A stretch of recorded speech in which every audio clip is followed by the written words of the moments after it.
Hi guys. Okay, so I'm gonna make a video here. Because of what happened with Bold and Beautiful, I'm gonna do the video at a later time today, but just later than usual because I didn't see it, so I can't do an accurate review of it. And also, I'm gonna do I can talk about this here. Okay, so there's one witness that it's not that I forgot, it's just that it didn't really do anything for me. So and I was right.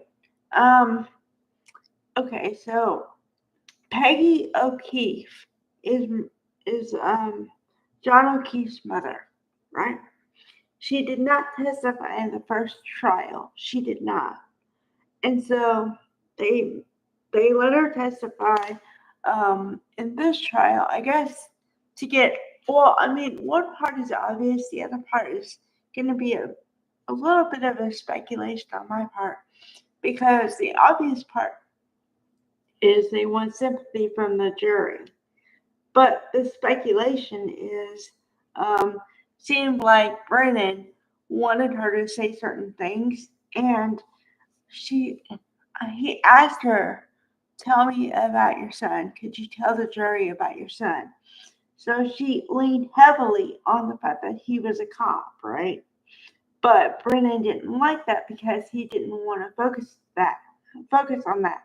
Um, because and this is totally a tactical move because he knows that the defense is most likely going to use the fact that he was a Boston cop and the fact that you know the cover up angle, which I've been talking about the whole time. So uh, he doesn't want to play into the defense's hand, right? So he doesn't want to lean too much on that.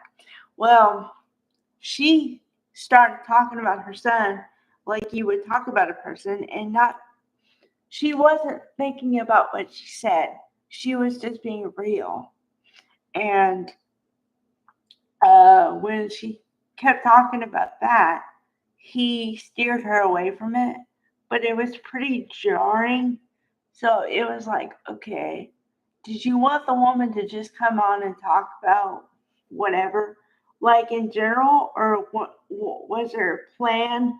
And I mean, down to the point where you wanted her to say this, and you were gonna be, you know, I don't know, defensive or mad if she didn't go that way that you wanted her to go.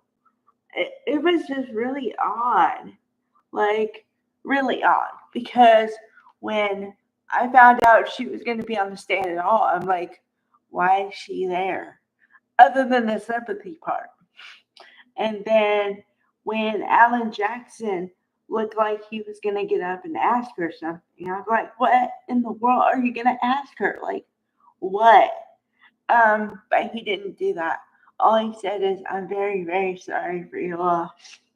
And that was all he did. Which means that he knows what he's doing because he could have asked a lot, but he didn't ask anything. Like anything. So yeah.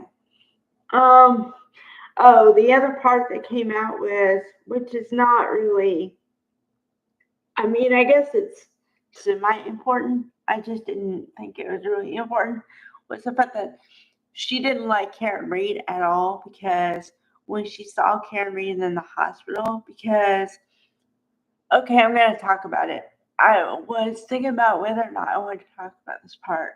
After what happened with John and how during the time when they didn't know what exactly had happened, Karen Reed said that she was feeling like she didn't want to live anymore. So when you say that, they automatically take you to the hospital. It's no longer voluntary. So Karen Reed was put into the same hospital where they had John O'Keefe. And then that's when her mother said, what is she doing here?